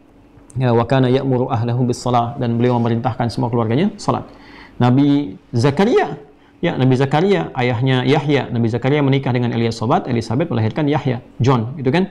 Ya, maka ketika meminta kepada Allah supaya diberikan keturunan itu lewat salat. Di Quran surah ketiga Ali Imran ayat 38 sampai 39. Hunalika da'a Zakaria rabbah qala rabbi hab li min ladunka dzurriyyatan thayyibah innaka sami'ud du'a. فنادته الملائكة وهو قائم يصلي في المحراب أن الله يبشرك بيحيى. Jadi semua yang terkandung di dalam Al-Quran sesungguhnya itu membenarkan, memverifikasi sekaligus semua yang terkandung di kitab-kitab sebelumnya. Jadi kalau tadi ada yang mengklaim saya Yahudi, saya Bani Israel, dibalik, benar nggak Bani Israel? Ya, Israel itu siapa? Nanti diurut, benar nggak? Diurut, kan Anda katanya ahli sejarah, sering menemukan manuskrip-manuskrip. Coba dicek, coba jujur, dilihat ke atas. Ibadahnya bagaimana, sosialnya bagaimana, akhlaknya bagaimana. Nah, kalau sudah tahu, ditemukan nih verifikasinya di Quran nih. Ternyata ketika ditemukan di Quran, benar dengan kitab sebelumnya. Wah, nggak mungkin, Quran kan datang belakangan. Masa memverifikasi yang sebelum-sebelumnya? Ya udah, kalau gitu cek dulu Qurannya. Sampai engkau yakin ini firman Tuhan. Terus kenapa jadi verifikator? Coba dicek, mungkin ada yang salah ya yang sampai kepada Anda sekarang. Yang sampai sekarang itu catatannya atau firman Tuhannya. Kalau catatan namanya orang nyatet ya, kan motifnya banyak. Apakah nyatet untuk benar-benar menyalin firman Tuhannya, atau memberikan komentar, atau ada motif lain di balik catatan itu yang mungkin berbeda. Urut, buktikan dengan sejarah, buktikan perjalanan, cari profilnya siapa dia sampai ke atas. Itu objektif sekali, luar biasa. Ya, sampai nanti menemukan kebenarannya. Lalu setelah itu yang menarik begini, wa fit Taurati wasfun lin Nabi sallallahu alaihi wasallam. Dan di dalam Taurat juga terdapat keterangan, penjelasan tentang Nabi Muhammad sallallahu alaihi wasallam. Ya, fala takunu ya ahlal kitabi awwalan nasi fil kufri bihi, maka jangan kalian menjadi orang pertama yang mengingkarinya. Ini menarik sekali, teman-teman. Saya kalau urutkan genealogi itu dengan izin Allah Subhanahu wa taala, kali referensi-referensi yang kita baca, yang kita kumpulkan, itu bisa ngurut tuh dari awal muncul sampai terus di era Nabi sampai sifat-sifat sekarang tuh yang terjadi di Palestina. Itu menarik sekali. Menarik sekali. Ini kumpul semua. Ya, paling gampang gini, teman-teman sekalian. Paling gampang. Ini yang terkorelasi dengan ayat saja ya, supaya irisannya nggak terlampau jauh. Kan di sini ayatnya wa aminu bima anzaltu musaddiqan lima ma'akum wa la takunu awwala kafirin bi wa la tashtaru bi ayati thamanan qalilan wa iyaya fattaqun. Jadi orang-orang Yahudi yang ada di Madinah, ya di Al-Madinah Al-Munawwarah, sesungguhnya itu orang-orang yang mereka itu berlari dari kejaran-kejaran Romawi yang pernah dulu saya sampaikan, sampai kemudian ngungsi. Nah, saat ngungsi berlari ini, menghindari kejaran-kejaran orang Romawi itu, mereka kemudian ingat pesan-pesan rahibnya, dan sebagian rahib itu ikut. Ya, mereka jujur di sini bahwa mereka menemukan ramalan di kitab-kitab sebelumnya, bahkan di kitab mereka sendiri berisi sebuah berita akan ada nabi hebat, nabi penutup, nabi terakhir yang akan membawa semua manusia dalam ketenangan, kedamaian, ketentraman, kemajuan, keunggulan, kesuksesan, kebahagiaan. Nabi itu akan hijrah ke satu tempat, disifati tempatnya, dicari, ditemukan, itulah Madinah. Yathrib itu. Makanya mereka datang itu ke Yathrib dan mengambil bagian utara yang subur-subur. Nanti kita bisa buktikan kenapa di situ nanti ada benteng-benteng Yahudi di antaranya. Sampai sekarang masih ada bentengnya yang Ka'ab bin Ashraf itu. Ya. Nah, teman-teman yang umrah nanti insya Allah dalam satu kesempatan kita akan terangkan itu ya. Jadi mereka ngambil bagian utara yang subur-subur, datang ke Yathrib itu. Ya, datang ke Madinah, Al-Madinah Al-Munawwarah itu. Untuk apa? Ini awalnya untuk menunggu Nabi. Ya, menunggu Nabi Muhammad SAW jauh sebelum kelahiran Nabi Muhammad SAW. Jadi mereka eksis di Madinah itu, eksis di Yathrib itu untuk menunggu Nabi Muhammad. Karena mereka tahu akan hijrah dari Mekah ke Madinah. Dan mereka udah baca di Mekah itu akan begini-begini. Namanya Yahudi dari zaman-zaman dulu itu ada sifat pengecut dalam dirinya, ketakutan berlebihannya. Jadi pengen enaknya aja, nggak mau berjuang. Itu udah lama sekali, udah viral sejak era Nabi Musa alaihissalam. Ya, idza anta wa rabbuka faqatila innaha huna qa'idun. Ya Musa, engkau aja yang pergi dengan Tuhanmu, kami nunggu-nunggu di sini deh. Tahu kalau menang kabarin, baru kami ikut. Itu dari masa lalu. Makanya kalau ada sekarang isu-isu misalnya propaganda atau berita, oh ini akan serangan darat akan, itu enggak di realitanya hakul yakin, nggak ada yang berani, ya sekali lagi tidak ada yang berani, ya tidak ada yang berani, paling-paling tentara sewaan atau juga berani sedikit balik lagi ngelihat gitu, itu sudah karakteristiknya seperti itu. Ya, karakteristiknya seperti itu. Jadi dalam hatinya demikian. Nah, kenapa mereka nggak nunggu di Mekah? Tahu kalau di Mekah itu Nabi ini akan teraniaya, akan diusir oleh kaumnya. Nah, mereka nggak mau dapetin itu. Karena itu lebih baik tunggu hijrah di Madinah. Jadi ketika datang hijrah baru disambut gitu loh, gitu ya. Nah, yang menarik saya agak cepat saja ketika sudah mereka settle tuh ada Bani Nadir, Bani Qainuqa dan sebagainya, ada beberapa, ada Khaybar, benteng itu ya yang tadi saya sebutkan, kan sudah saya urai di pertemuan yang lalu. Coba cek lagi ya teman-teman sekalian. Tuh dari jumlahnya, dari kemudian sukunya, penempatannya di mana, dari 4 suku besar yang sudah ada, itu udah nungguin Nabi. Tapi begitu Nabi datang sallallahu alaihi wasallam, ya mereka tidak mampu menerima Nabi dan tidak mengakuinya karena satu alasan saja. Karena pengennya dari garis keturunan mereka, Bani Israel ke atas, ke Nabi Ishaq alaihissalam. Tapi ternyata yang Allah pilihkan dari jalurnya Nabi Ismail alaihissalam. Walaupun sudah tercantum dalam kitab mereka. Dan pencantuman ini diverifikasi kembali di Al-Quran. Ini yang tadi saya katakan di awal. Wa aminu bima anzaltu musaddiqan lima ma'akum. Hei, kalian kan udah tahu itu. Diverifikasi lagi, coba cek lagi. Itu kan? Nih, di ayatnya turunkan. Bisa, coba buka Al-A'raf, Quran surah ke-7. Ayat 157, halaman 170. Kalau bisa dari 155-nya, teman-teman. Dari 155-nya ya. Nah, dari 155. Dari 169, halaman 169. Halaman 169, ayat 155 sampai 157. Wakhtara Musa qaumahu sab'ina rajula limiqatina. Ya kan? Jadi singkatnya begini, di era Musa alaihissalam setelah bebas dari kejaran Firaun, Allah selamatkan dan seterusnya. Kemudian tiba Musa pamit kepada kaumnya dulu karena ingin menerima wahyu dari Allah Subhanahu wa taala. Ya kan? Kurang lebih selama 40 hari terima itu di bukit Sinai gitu kan, Tur Sinai itu. Sudah mendapatkan itu, balik ke kaumnya, ternyata yang ditemui oleh Musa alaihissalam kaumnya sudah menyimpang. Ya, ditemukan Samiri, kemudian mengambil anak sapi, lembu, emas-emasin, disembah dan sebagainya. Singkatnya demikian terjadi. Musa marah, gitu kan, lalu mengajak kaumnya bertobat. Dipilih 70 orang. 70 orang ini diminta oleh Musa yang soleh-soleh, yang tidak terkontaminasi oleh orang-orang yang menyimpang ini. Ayo kita tobat deh, minta sama Allah ampunan benar-benar. Ini penyimpangan luar biasa, sudah sangat keterlaluan. Udah dibebasin dari Firaun, nyiksa berketurunan-keturunan, Allah tenggelamkan di hadapan matanya, sudah bebas dari situ, tiba-tiba musyrik, tiba-tiba menyimpang dari Allah. Ya, saking kesalnya Musa, ya, kemudian dihancurkan tuh lembunya itu, kemudian disingkirkan mereka itu, lalu setelah itu dibawa yang 70 orang, dipilih 70 orang untuk bertobat pada Allah Subhanahu wa taala. Nah, ketika mereka bertobat, mereka minta kepada Allah Subhanahu wa taala, ya Allah, itu kan, mohon ampuni kami, jangan sampai kesalahan orang-orang bodoh ini yang salah, kami semua dihukum karena kesalahan mereka, gitu kan? Nah, karena nanti ada sifat dosa-dosa yang kalau dilakukan itu bisa, ya mohon maaf, itu bisa menjalar kepada yang lain, bahkan yang nggak melakukan. Hati-hati, misalnya kayak zina gitu. Zina kalau jadi penyakit yang lain bisa kena. Hati-hati.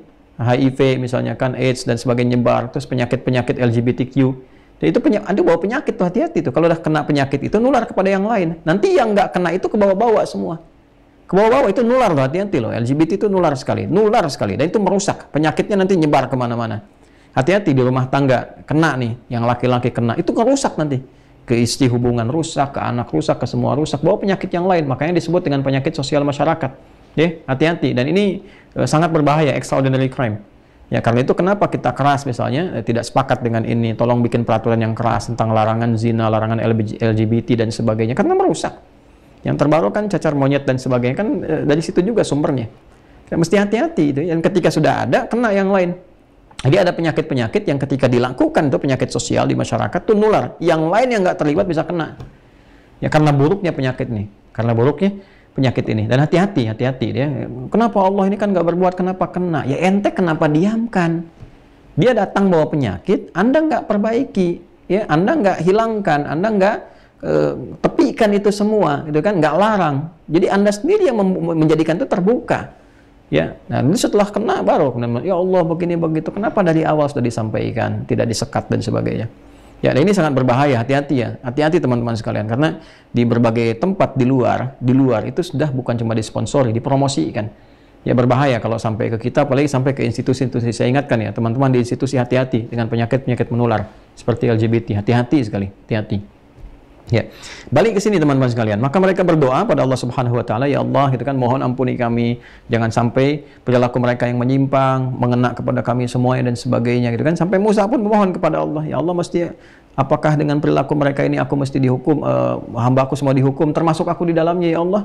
Nah, dan seterusnya. Maka diberikan tanda dengan terjadinya gempa, lalu turunlah jawaban dari Allah Subhanahu wa taala. Kan ketika mereka meminta waktu lana fi hadhihi dunya hasanah wa fil akhirati inna hudna ilaik. Nah, ini disebutlah dari sini jadi Yahudi. Ya, dari ayat 156-nya itu, inna hudna ilaika, ya Allah kami bertobat. Jadi Yahudi itu asalnya orang yang bertobat karena pernah mengaku salah. Kami salah, kami kembali kepadamu ya Allah, kembali pada petunjuk. Hudna itu kembali kepada hudan. Kami akan kembali kepada hudan, petunjuk kamu ya Allah. Kami akan ikuti semuanya. Itu asalnya dari kata hudna, inna hudna ilaika. Kata kerjanya hadu. Ya, kemudian dikatakan menjadi bentuk pengakuan jadi hudna. Sifat yang membawa itu dikenal dengan Yahud. Jadi kalau disebut Yahudi artinya aku adalah orang yang tobat. Ini kan nisbat. Nisbat kepada orang yang tobat ingin jadi benar lagi. Jadi kalau menyebut dirinya Yahudi tapi nggak benar, nah ini bukan Yahudi sebetulnya. Ya itu ya, kayaknya. Atau menyebut Israel tapi nggak benar, ya tindakannya brutal, ya genosid dan sebagainya macam-macam. Ini menunjukkan ada yang nggak benar, ada yang salah gitu, ya perilakunya sangat menyimpang. Nah, kemudian Allah sampaikan jawab, qala adzabi usibu bihi man asya. Ya, ini kalau ada yang salah itu yang aku hukum. Allah adil gitu kan. Wa rahmati wasi'at kulli syai, sedangkan rahmatku, kasih sayangku diberikan kepada yang aku kehendaki, yaitu yang taubat, yang baik-baik dan sebagainya. Nah, yang paling menarik apa kaitan dengan Nabi Muhammad sallallahu alaihi wasallam setelah Allah terangkan kan? Kemudian fa'aktubuhal ladzina yattaquna wa yu'tuna az-zakata wal ladzina hum bi ayatina yu'minun, ayat 156-nya, ya. Rahmatku akan diberikan pada orang-orang baik yang kembali pada kebaikan. Kan kalau kalian memang benar baik, silahkan tunaikan sholat. Maka tadi saya katakan, ya orang dulu pun sholat, menunaikan zakat. Kemudian terhadap ayat-ayatku kalian beriman, yakin ikuti. Apa di antara ayat-ayat Allah, tanda-tanda yang Allah berikan pada mereka itu? Ayat 157-nya. Alladzina yattabi'una rasulan nabiyyal ummiyya alladzi yajidunahu maktuban 'indahum fit Taurati wal Injil.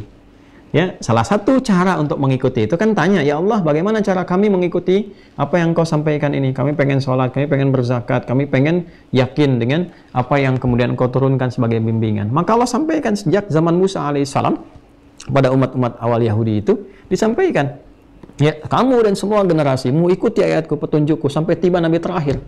Ya, siapa Nabi terakhir itu? Alladzina yattabi'una rasulan nabiyyal ummiyya alladzi yajidunahu ya maktuban indahum fit Taurati wal Injil. Di kitab kamu udah dituliskan tuh akan datang nabi terakhir. Jadi kalau kalian berkehidupan ganti generasi ya sampai tibanya nabi terakhir. Ikuti nih petunjuk Musa terus sampai ke Isa nanti, ya kan? Sampai tiba nabi terakhir. Nah, itu puncaknya nanti penyempurnaan di nabi terakhir. Itulah Nabi Muhammad sallallahu alaihi wasallam. Diberikan tanda di kitab mereka. Nabinya ummi, lahirnya di Mekah, ya nanti ada tanda-tanda dari rasi bintangnya, di bagian punggungnya ada cap kenabian dan sebagainya. Tahu mereka semua, sudah tahu itu semua. Jadi sesungguhnya tentang Nabi Muhammad SAW sudah terinformasikan, terkonfirmasi, dan diketahui oleh mereka. Ya, diketahui. Nah, karena itulah kemudian ketika terjadi perubahan-perubahan informasi dari aspek itu tauhid, ketuhanan, ya kan? Aspek kerasulan, aspek ibadah dan sebagainya. Ini ada yang menyimpang nih. Nah, maka dicari faktornya apa penyimpangan itu. Nah, apa parameternya? Al-Quran. Ini Al-Quran. Makanya Qurannya diuji dulu. Setelah yakin kebenarannya, jadikan parameter. Setelah tahu parameter ini, berarti selidiki penyimpangannya di mana nih. Ya, cek kitab aslinya, akses dulu. Ada nggak kitab aslinya? Temukan kitab aslinya. Injil aslinya mana? Taurat mana? Supaya tahu benar nggak seperti itu. Oh, nggak ditemukan. Kalau nggak ditemukan, yang ada sekarang apa? Catatan. Gimana memverifikasi catatan ini? Karena bukan kitab aslinya. Ya, kita kan orang Islam kalau mau verifikasi benar tafsir atau enggak, kan kita lihat Qurannya. Ayatnya ada enggak begini? Jangan-jangan tafsir ayatnya enggak ada, kan? Nanti antara penafsir, komentator misalnya penjelas dari Al-Quran ini, penafsir ini dikomparasikan dengan penafsir-penafsir yang lain. Yang semua penafsir ini punya pakemnya tersambung ke Nabi. Nabi ngajarinnya gimana? Jadi di Islam tuh Nabinya ada, Qurannya ada. Ini kalau kita mau bahas ada.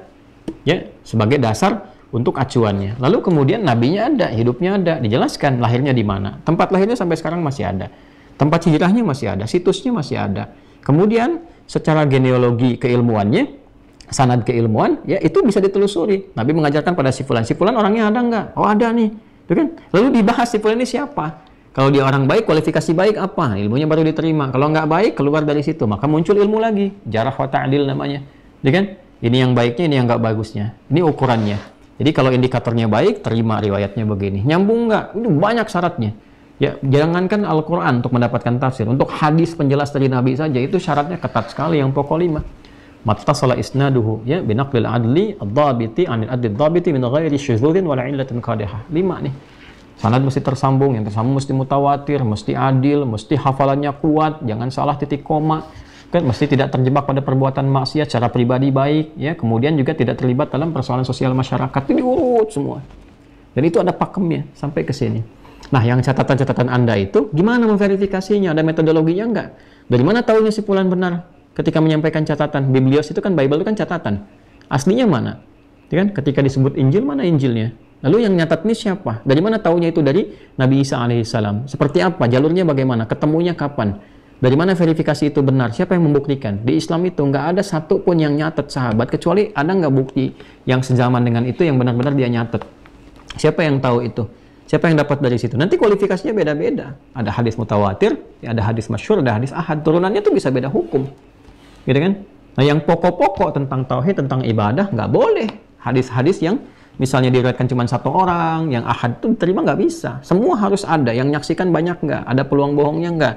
Itu sama nggak semuanya, diverifikasi semua, tersambung nggak sampai ke atas itu yang mattasala isnaduhu min aqlil ad-dhabiti 'anil ad-dhabiti min ghairi syuzudin wala illatin qadihah. Nanti ada mutawatir, ada masyhur, ada ahad dan sebagainya. Hadis-hadis itu diturunkan lagi. Dan itu jadi disiplin ilmu, bisa dipelajari setiap zaman. Nah, dari pelajaran itu jadi karakter dan jadi pakem. Nah, ini yang menjadikan agama terjaga.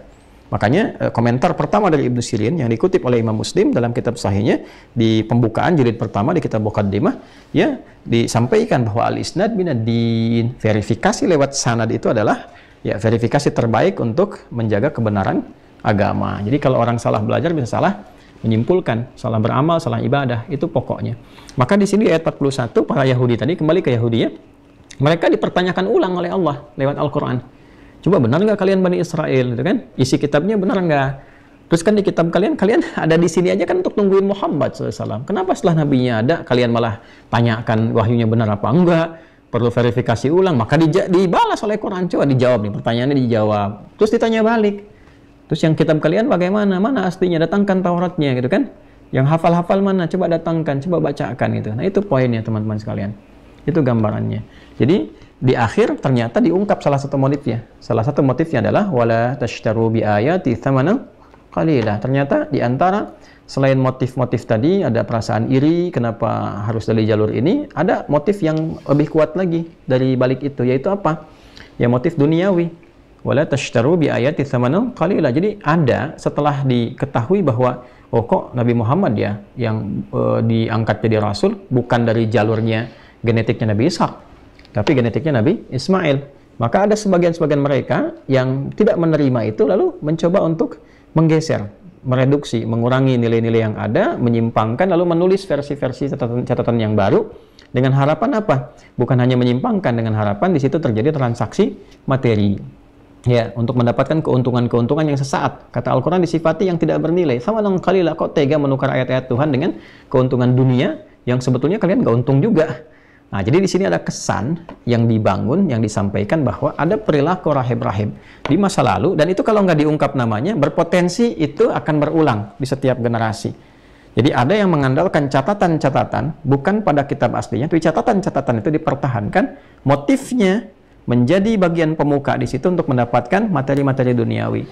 Ya, karena itu sektenya akan ditemukan banyak, karena setiap orang punya versinya masing-masing, nanti punya tempatnya, ya mungkin nyampaikan khutbah atau ceramah dan sebagainya, setelah itu transfer, ya potong dari sini sekian persen, misal itu diungkap, ya diungkap dalam Al-Quran. Karena itu disampaikan betul ketika Nabi SAW itu diangkat menjadi Rasul, mulai berdakwah, ya kan ada pembekalan pribadi 3 tahun tadi, kurang lebih 3 tahun 6 bulan, tapi ketika itu disampaikan ke masyarakat, ayat pertama yang muncul itu adalah sifat-sifat da'i. Quran surah 74 itu, ya ayyuhal muddatsir qum fa'anzir wa rabbaka fakabbir wa thiyabaka fatahhir wa rujza fahjur, sampai ke ayat wala tamnun tastakthir. Hei orang yang telah berselimut pengetahuan, sudah mulai cukup bekalnya. Jadi kalau mau ngajak itu belajar dulu. Jangan baru tahu satu ayat kemudian jadi mufti, ya. Yang paling menarik baru hijrah, baru belajar, belum banyak belajar ataupun terjemahan, dengar-dengar orang, terus ustadz yang sudah matang, sudah belajar lama, tiba-tiba jadi bid'ah, jadi salah gitu kan. Ya, jadilah kemudian perdebatan, jadi saling perselisihan, itu nggak elok. Belajar dulu yang baik, yang komprehensif, lalu setelah itu pelajari baik-baik, kalau mau dakwah, kuasai materi yang didakwahi itu. Ya, kemudian wathiyabaka fatahhir, bersihkan niatnya. Ya, penampilan luar bersihkan, dalam bersihkan, niatnya lillahi ta'ala, warujza fahjur, hindari kata-kata yang nggak bagus, yang suka menjelek-jelekan, suka menggunjing, atau suka merendahkan, itu larangan dari Quran. Sikap-sikap awal da'i, sampai ke ujungnya, wala tamnun tastakthir. Wala tamnu tastakthir. Jangan engkau berusaha mendakwahi, memberi untuk meminta yang lebih banyak. Bahasa kerennya sekarang, jangan orientasi ngajarnya untuk nyari tarif, pasang tarif, nyari uang, nyari amplop. Itu bukan tipikal seorang dai, bukan tipikal orang Islam alim. Ya, orang Islam yang berilmu. Orang Islam berilmu kalau memang mau ngajar jadi ulama, ulama itu proyek akhirat, bukan proyek dunia. Jadi kalau mau jadi ulama, orientasinya akhirat bukan dunia. Disalah kalau mau jadi ulama, jadi dunia itu salah. Salah. Ulama itu proyek akhirat, bukan proyek dunia. Ya, jadi ada fikihnya sendiri. Kalau mau nyari dunia, sekaligus jadi bekal akhirat, jadi pebisnis, pedagang, silahkan lewat kedudukan, kan? Silahkan ilmunya dipakai untuk niaga, untuk cari kedudukan, kerja, saat yang bersamaan tetap sholat, tetap zakat. Tapi kalau pengen jadi ulama, pengen ngajar, pengen ngasih fatwa, itu proyek akhirat, bukan dunia. Jadi orientasinya jangan ditarik ke dunia. Walaupun proyek akhirat, tetap Allah akan jaga, rizkinya Allah datangkan dari sisi yang tidak diduga. Tapi itu ada fikihnya. Kalau nggak paham fikihnya, nanti nggak punya keyakinan. Ujung-ujungnya apa? Ujung-ujungnya akan muncullah sifat-sifat seperti rohaniawan di masa lalu. Yang orientasi dia belajar juga tuh, belajar, tapi akhirnya apa? Untuk membentuk sekte-sekte, bentuk pengajian-pengajiannya hanya untuk menyampaikan khutbah atau semacamnya, untuk mendapatkan dunia. Habis itu transfer. Habis itu koleksi uang, koleksi ini, rumahnya mewah, segala rupa. Jadi ditariknya ke dunia. Ada nggak itu ayatnya di Quran pengingatnya? Ada, pengingat untuk orang Islam. Fawailul lilladzina yaktubuna alkitaba biaydihim thumma yaquluna hadza min indillahi liyashtaru bihi thamanan qalila. Nanti ada di ayat 89. Surah Al-Baqarah. Kita kan baru 41 kan? Coba paling kiri sebelah atas tuh. Nah, teman-teman sekalian, sudah ditemukan ayat ke-89. Ya. Sudah ya?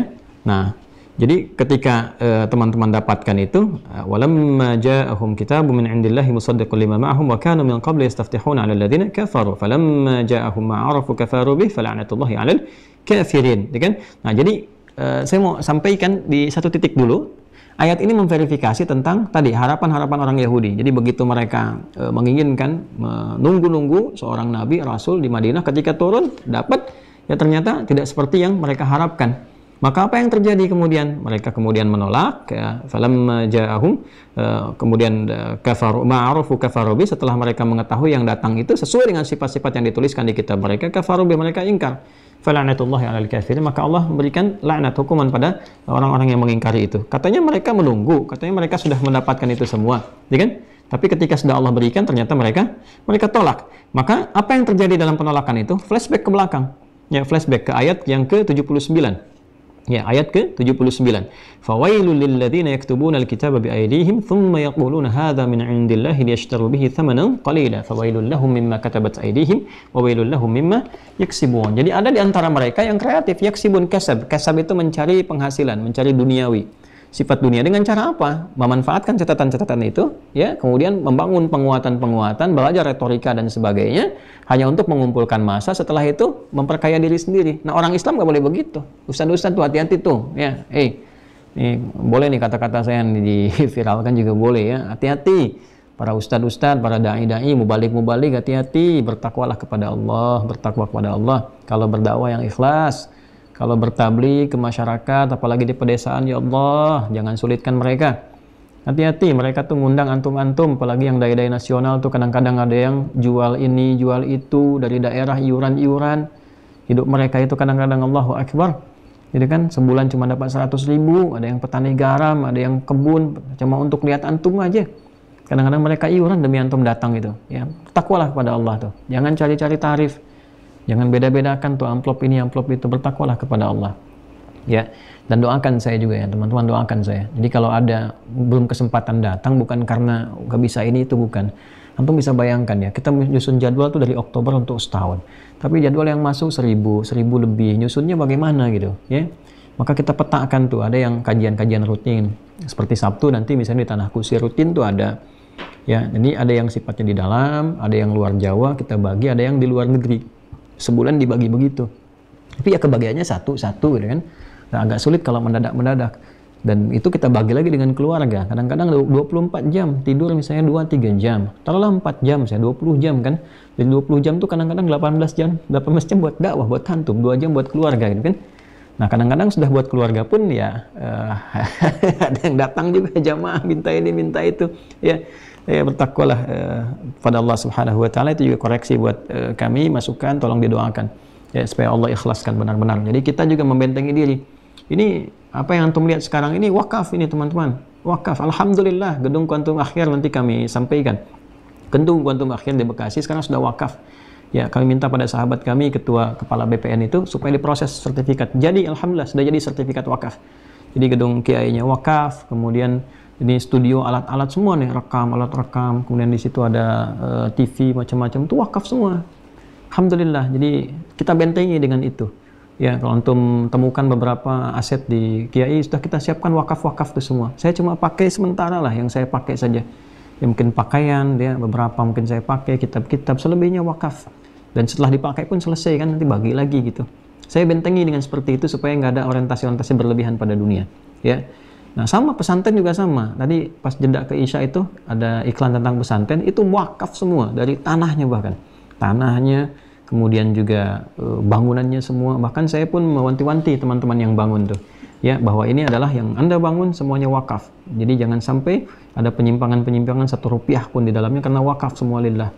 Ya, bahkan kami pun tidak memiliki satu bagian. Saya membeli sedikit area tanah itu untuk kuburan dan pendampingan pada anak-anak yang belajar nanti. Jadi kuburan pun saya beli ya dari harta yang saya dapatkan supaya tidak mengambil bagian wakaf.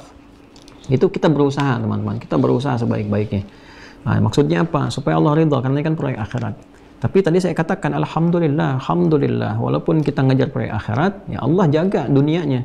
Ya, alhamdulillah nggak pernah minta-minta sama orang. Alhamdulillah Allah cukupkan, makanan mau makan ada, gitu kan. Buah-buahan habis datang, yang lain alhamdulillah, alhamdulillah.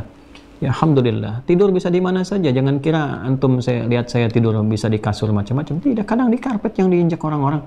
Ya, kadang di kursi, kadang di setiap tempat yang bisa kita pijak. Karena bukan dunia capaian kita. Sekali-kali latihan tidur di lantai, karena satu saat kita akan di bawah lantai, gitu kan.